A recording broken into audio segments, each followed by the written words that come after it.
What's going on, sports fans? Welcome to Elite Sports Talk. This is episode 2. Once again, I am your host, Charlie B, and we got a lot to talk about. We still got a lot going on. We got the conference finals still happening in both the NHL and the NBA. Last night, we seen again why Oklahoma City Thunder is the team to reckon with. They look like that they may end up winning the whole thing. You can't help but feel for the Timberwolves and Ant Edwards. There's not much to say about last night's game.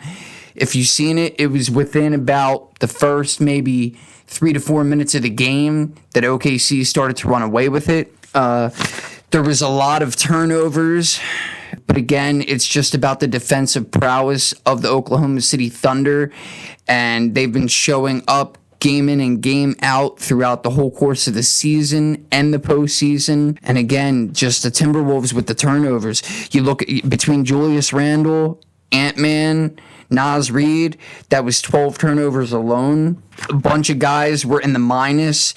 Julius Randle with minus 28. McDaniels with a minus 16.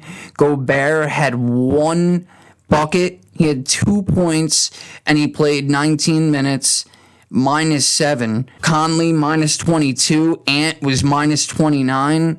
And he had 19 points with 6 boards and 2 assists. That's not gonna get it done. That's not gonna win you a game when you're playing a team with the defense of Oklahoma City Thunder. You go down, you look at Oklahoma. I mean, it was the complete opposite. Everybody was in the plus. Dort, plus 24. Shea, 23. Hartenstein, plus 11. Jalen Williams, plus 25. Chet Holmgren, plus 21, with 22 points. They had 1, 2, 3, 4. They had 5 guys in double digits. Other one being Isaiah Joe off the bench with 11. But really, I think the unsung hero, and they've been talking about it, the analysts have been talking about it, it's Alex Caruso. So many times last night, he made pivotal plays on the defensive end. He was swarming the offense. He was constantly getting steals. You just can't help but wonder, at this point, does it matter even if the Knicks were to come back? But really, the Pacers look like the better team regardless. But you can't help but wonder, what's going to happen if it's Indiana and OKC? Will OKC be able to continue on this path of destruction with how their defense is playing teams? But with a team like Indiana, what as great as they've looked on offense, and Halliburton and Siakam. But back to Minnesota for just a minute here. So after the game, the press conference, Ant said, "I'm going to work my butt off this summer, and nobody's going to work harder than me this summer, I'll tell you that much." Well, you would certainly hope so, because he has all the skill sets of an elite player. And this is a guy that we're talking about to possibly take over of being the face of the NBA. And I think he's got it in him. Certainly at 23 years old, I don't think that we need to deem him the face of the league right now. Let's give him a little bit more time to grow, to flourish. But after he finished the regular season averaging 27.6 points per game, which was actually the 4th best in the league, he was held below 20 in 3 of the 5 games against OKC. And again, he had 19 points last night in a closeout game, went 7 of 18, and 1 of 7 from 3. So, again, I don't really want to make this about the Memphis Grizzlies offense is struggling. They were struggling the whole series. I don't think that's necessary, because if you look at it, yes, guys are going to miss shots. That's going to happen. But when you're playing a team that is far superior to really any other team in the league this year in both regular season and postseason in defensive play, it's going to be tough. I mean, just ask Nikola Jokic and the Nuggets. They took OKC to 7 games, right? And the way that they were able to pretty much shut down Nikola Jokic in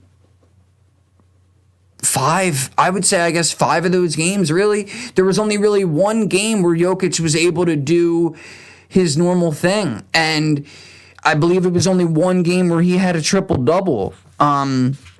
So again, just kudos to this Thunder team.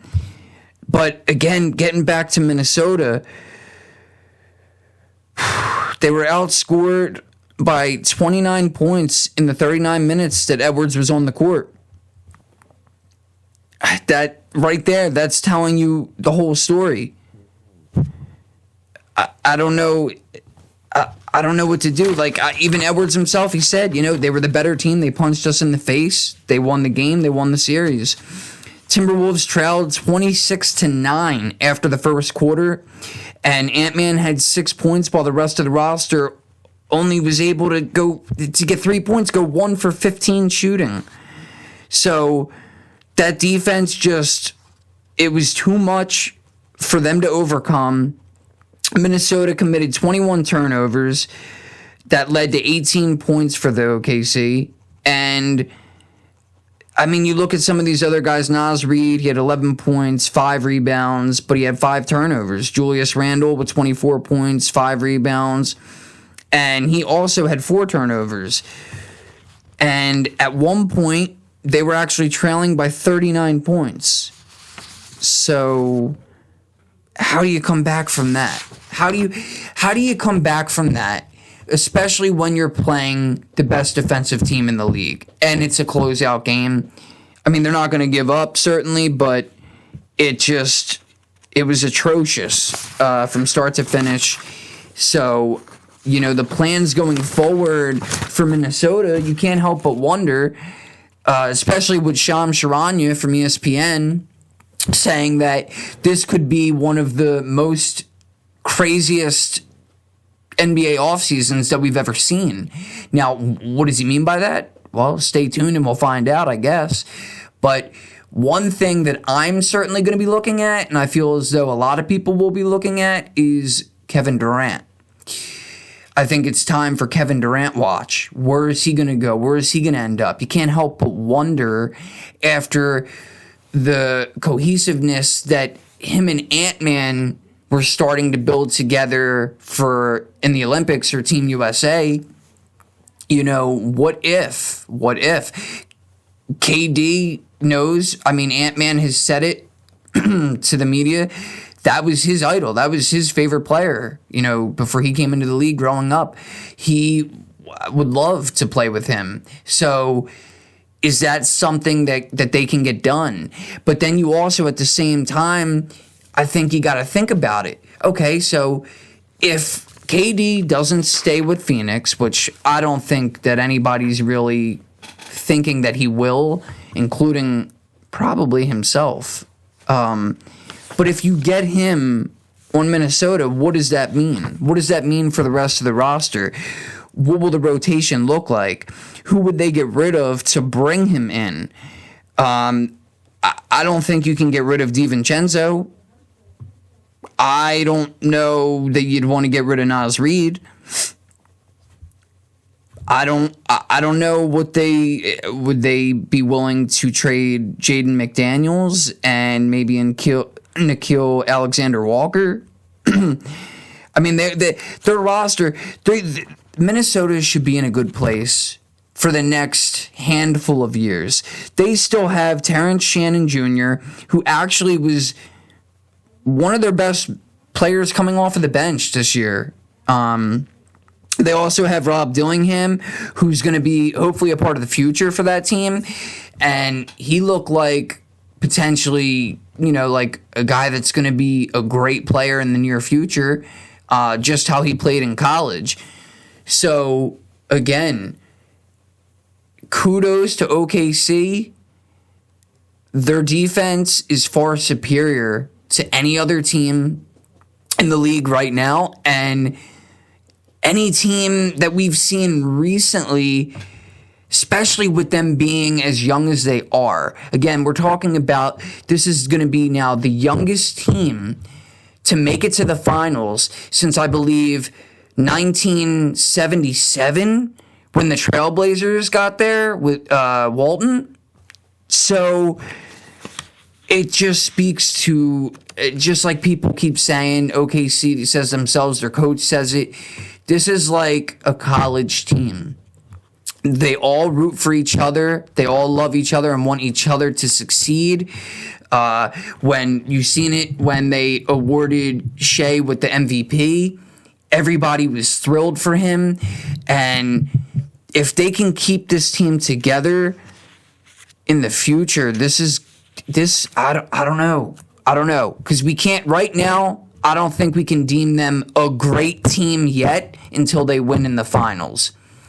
If there's a way where they lose in the finals it looks like Indiana's going to be the team. We'll see tonight. But if that happens, then I guess we have to have a different conversation about it. But as of right now, it's looking like it is going to. There's going to be a lot of thunder happening in the next couple of weeks here, and it's going to be coming from OKC, covering the rest of the United States of America. So we'll see. And now let's get into the other series, which I just started to shine on. Will be tonight, Game 5. This could be a closeout game for the Indiana Pacers. You go back 2 nights ago, it looked like New York could have possibly came back and took that game. They were starting to come back into it, and it's a shame because really the man that put the final nail in the coffin was Obi Toppin, who was an ex-New York Knick. So that had to shatter New York fans' dreams, and it's a shame. But this Indiana offense they're amazing. They're amazing, and I don't think that we've been giving enough credit. We certainly have not been giving enough credit to Tyrese Halliburton. He is amazing, and he's getting better game by game. I mean, he started the season off, regular season, and he didn't look like how he looked when he ended the season last year. So people were thinking, what does this mean? Maybe this kid isn't going to be a star. Maybe we were right to overlook him. Well, he's been proving the complete opposite of that, and you got to give him his due. And another person that's been playing really good for them is Pascal Siakam. So that's another move, just like OKC, like I was just saying, with Alex Caruso. This was a great move by them last year to go out and trade for Spicy P. He had 30 points the other night. He was 3 of 4 from 3. He missed 1 free throw, 5 of 6, +9. He did everything. He had 5 rebounds, 2 assists, a steal, a block. So the way that this team is constructed, you may not have looked at them in the beginning of the year and really thought much about them, but, Aaron Nesmith, he is way better than I even knew. They still got Miles Turner, Andrew Nembhard, who's actually been battling through an injury now, but he still was in the positive, +3.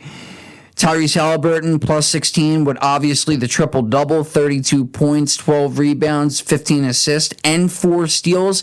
And he's the first player to ever have a game with 30-plus points, 10-plus rebounds, and 15 or more assists with 0 turnovers. And again, he had 4 steals. So, it's a shame for Knicks fans, certainly. But Indiana, it's looking like you guys got the real deal, man. And if there was ever a team that I would think could possibly beat OKC with the tear that they've been on, I guess you would have to ponder, maybe it's Indiana. Again, this offense is it's crazy. Everybody was in the positive.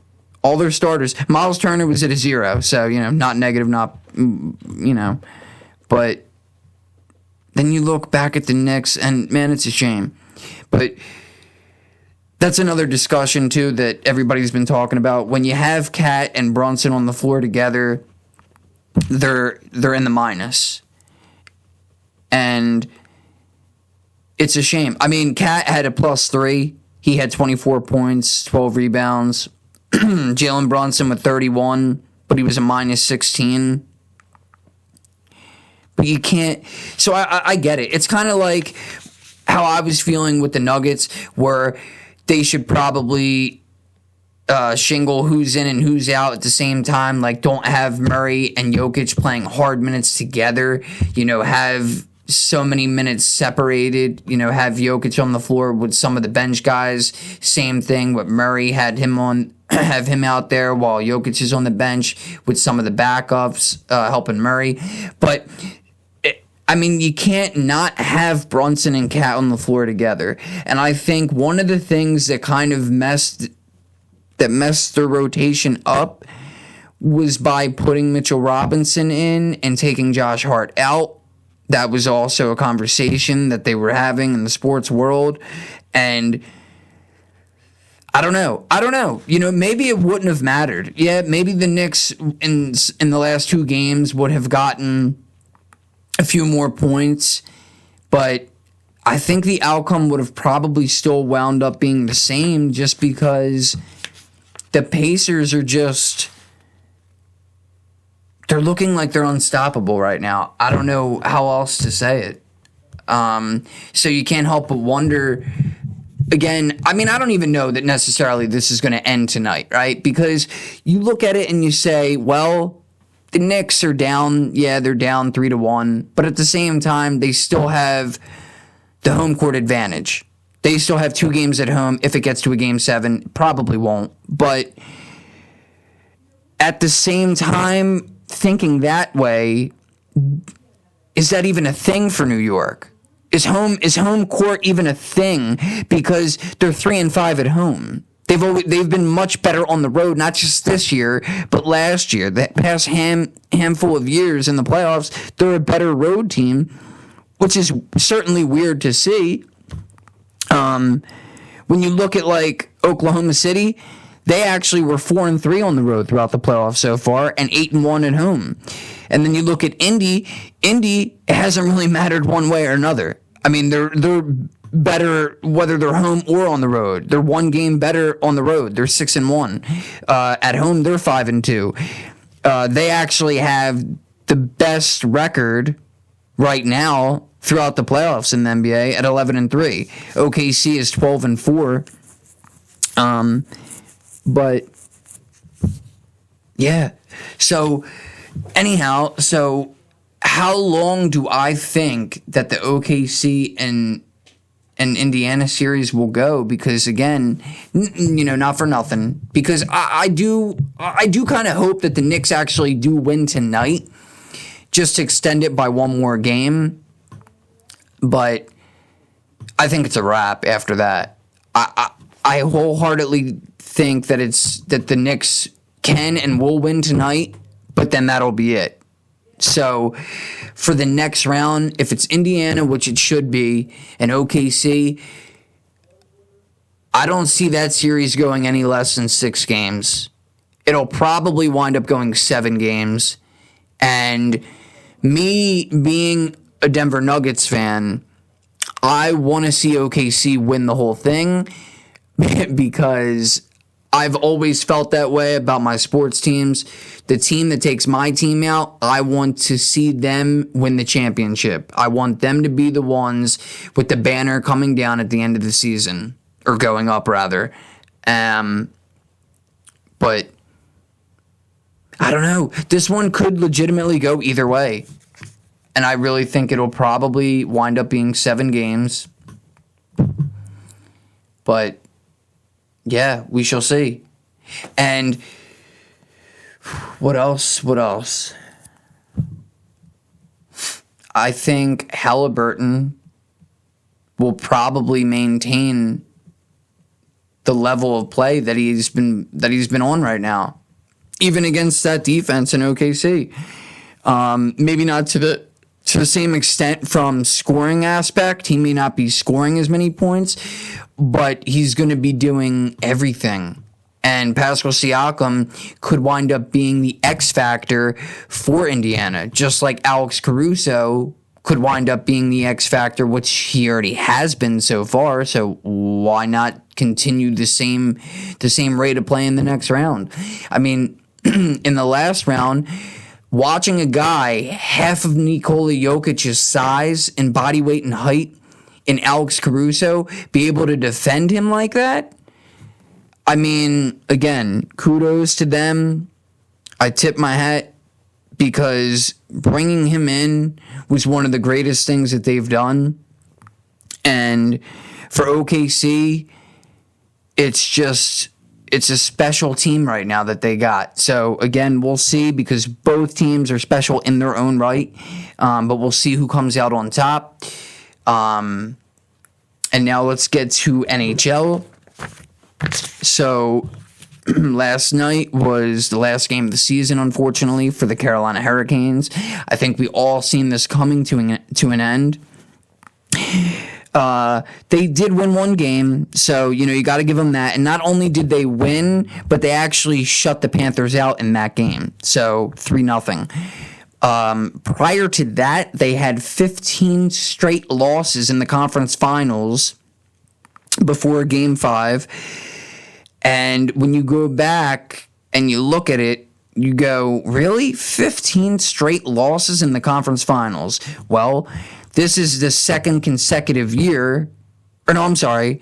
It was 2 seasons ago when they played the Panthers, and the Panthers swept them back then. And then in 2019, the Bruins swept them. And then 2009, the Penguins swept them.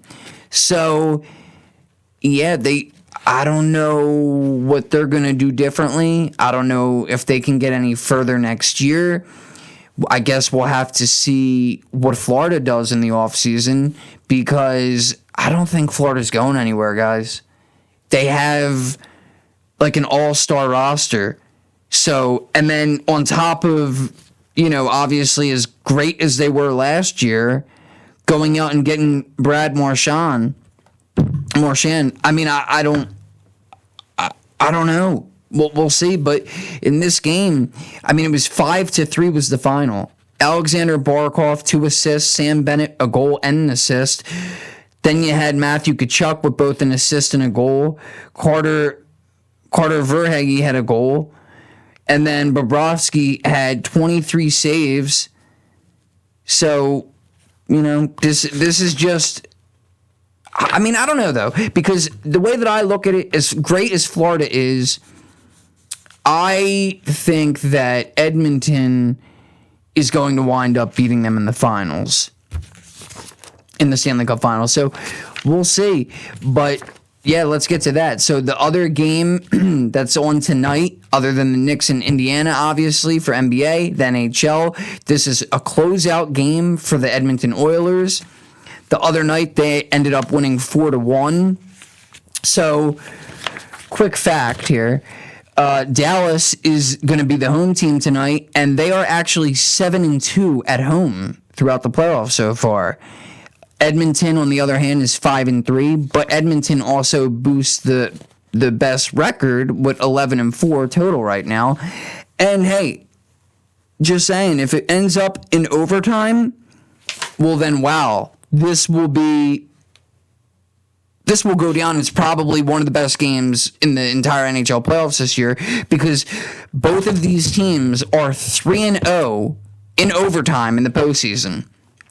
So, hey, let's hope for an overtime game. If it's a blowout, it's a blowout. And, I mean, what can you do? It's the Oilers. They got McDavid. They got everybody. They also, much like the Panthers, they are boasting an all-star type of a roster here.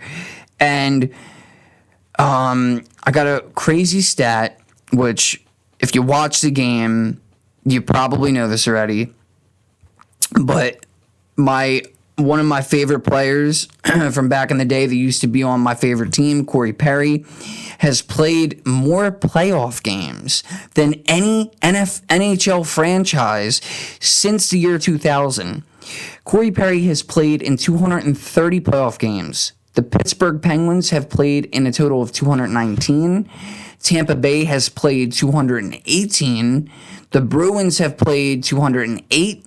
And the San Jose Sharks 204. So that just shows you how, not only how long he's been around, but the quality of the teams that he ended up jumping around to. He's been in 5 Stanley Cups now. One with Anaheim, which was actually the only one that he ever won. Then he was with Dallas in 2020, and they lost. He was with Montreal in 21, and they lost. Tampa Bay in 22 when they lost. And then, obviously, last year, he lost in the Stanley Cup Finals with the Edmonton Oilers. So, yeah, he's lost in the finals 4 times in the last 5 seasons. But on the positive side of things, he's been in the Stanley Cup Finals 4 times in the last 5 seasons. So, but yeah, Jake Ottinger, he had a great game, 31 saves. Obviously, he let up 2 goals. The other 2 came later. But, man, Leon Draisaitl had a goal and an assist. Adam Henrique had a goal. Kapanen had a goal. Connor McDavid did not have a goal, but he did have 2 assists.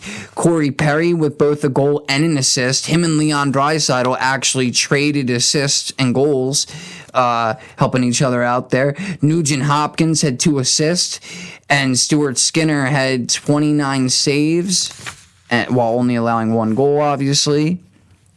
And that was the other thing, too. So Edmonton, I don't know if people realize this or not. Edmonton is 6-1 at home in the postseason. They have 14 straight playoff wins when leading at home after 2 periods. And also Stuart Skinner, by the way, is 7-3 in the playoffs against the Dallas Stars. He just had his 5th game with 1 or less goals against, and he had 28 saves, which is actually the second most for him in the playoffs.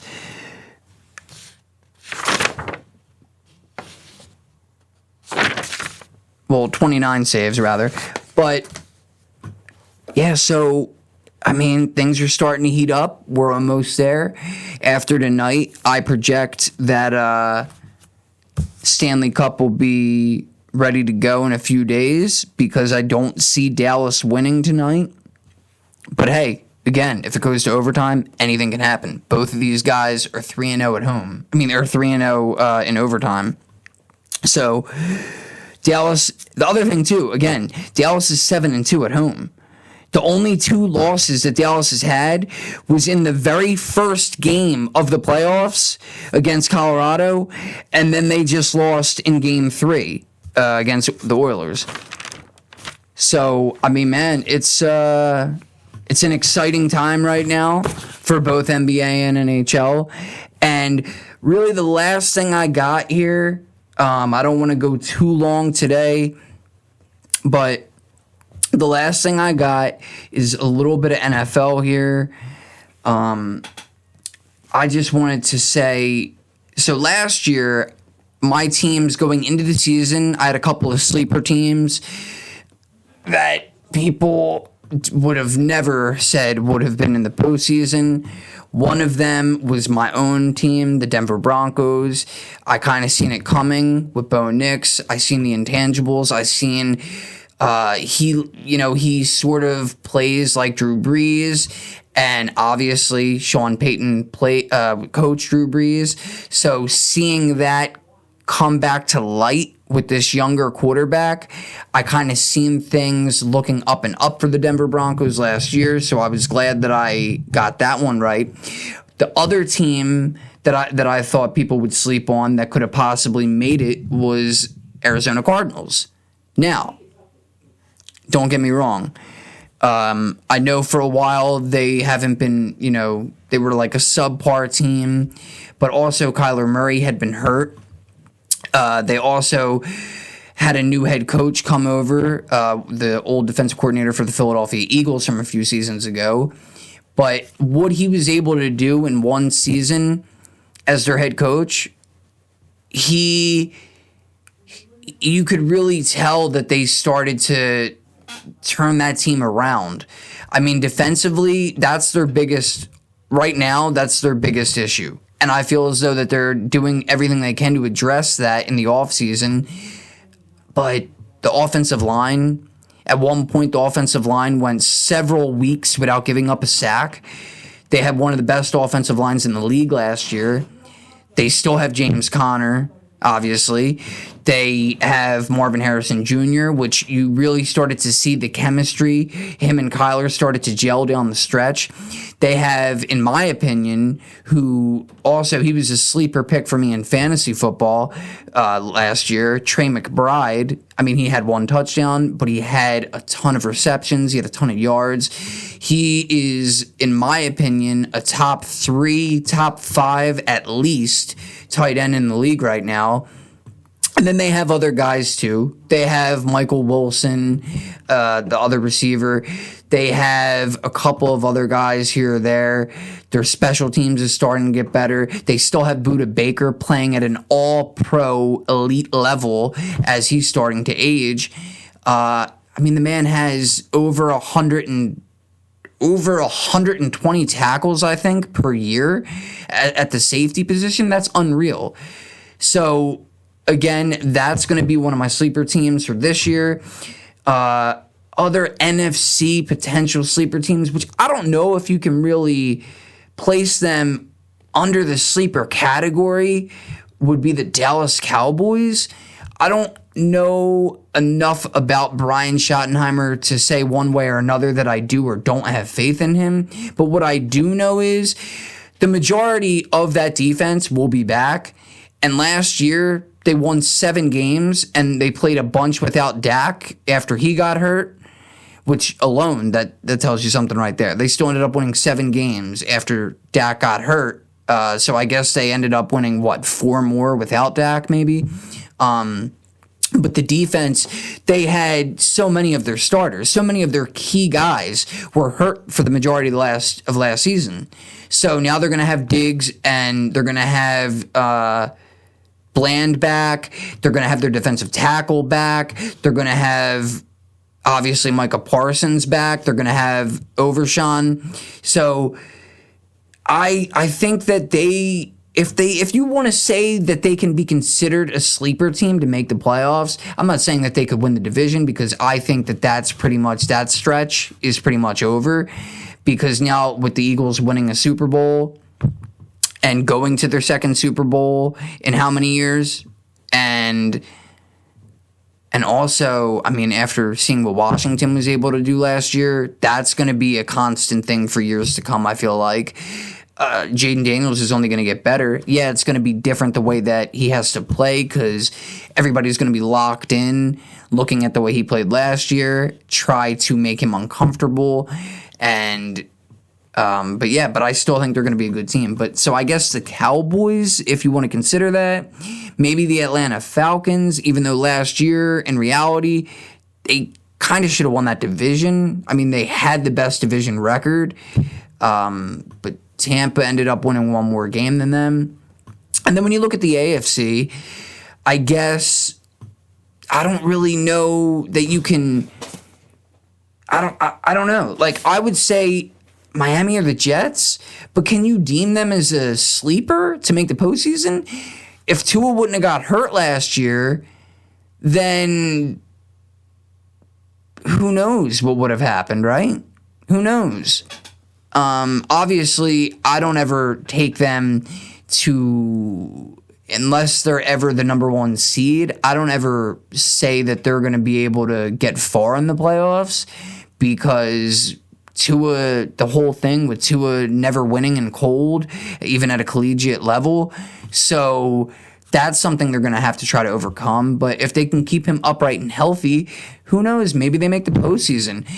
New England, I think it's going to be too early into the new regime for them to really be taken seriously as even a potential sleeper. You still got the Jets above them. I've always said that Justin Fields is a very talented quarterback, not just with the versatility, but also as a passer. I mean, a lot of people cringe when I say that, but I think that Justin Fields is much better than people think. And I guess only time will tell because they got Breece Hall, they got Garrett Wilson, they got other decent receivers. So, I mean, time shall tell there. But so, yeah, I guess out of the AFC, I would say maybe the Jets.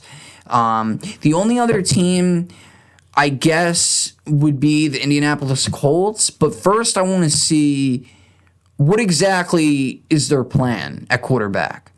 Because if you think that going out and getting Daniel Jones is going to be the answer, listen, I just think that you're wildly mistaken.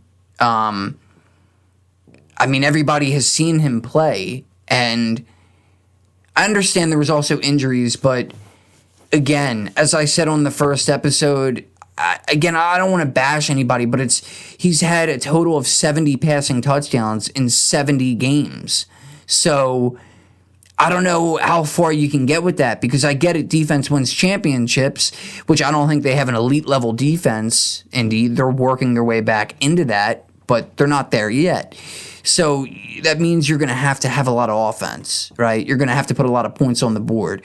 So unless Jonathan Taylor is going to be able, and Daniel Jones running the ball is going to be able to account for 4 to 5 touchdowns a game, I just don't see it. And on the other end of that, if you brought DJ in because you feel as though that'll help motivate AR even further to mature quicker and to be better with his decision making, then I don't know that you went out and got the proper veteran quarterback for that either.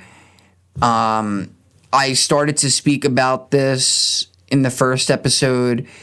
I think if there's a way where it works for both sides and he's willing to come back out of retirement, I think maybe you try to look at Robert Griffin III.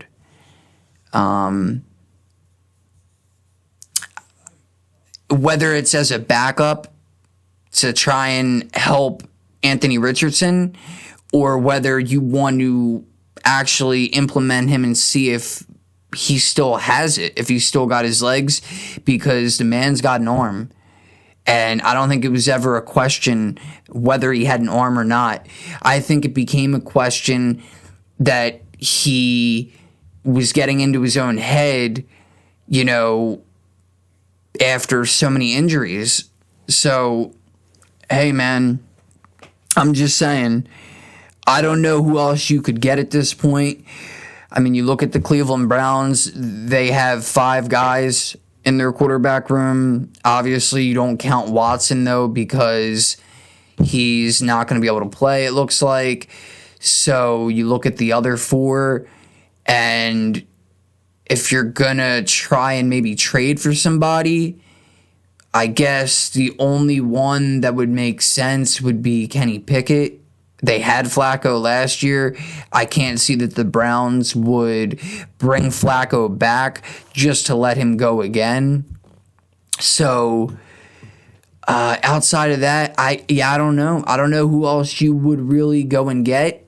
Maybe Jameis Winston from the Giants, who obviously just signed with them. But yeah, so anyhow, that would be it. It would be Arizona, I guess, if you consider Dallas or Atlanta. And then for the AFC, like I said, maybe Indy, maybe the Jets. But my number one sleeper, Arizona Cardinals. So for the people that are sleeping on them, make sure you're wide awake, because I have a feeling that they will be in the postseason this year. They will finish second in the division. to the Los Angeles Rams. And that's all I got for today, guys. Again, make sure you're watching the playoffs tonight, and hope to see you soon. And I may have a surprise. I may have a guest on one of the next couple of episodes. And by the way, if you didn't know, you can listen not only on Spotify, but I'm also on Apple Music as well as Amazon. And I'm also currently on iHeartRadio. Soon I will be uploading stuff to YouTube. And then I also have my blog site. And hey, I would appreciate it greatly. Anybody that subscribes, comments, likes, it's all great stuff, man. It's just sports, you know? It's just sports. If you're a diehard fan, I'm going to continue doing this, and hopefully I get better as we go. And yeah, that's all I got. Have a good night and enjoy.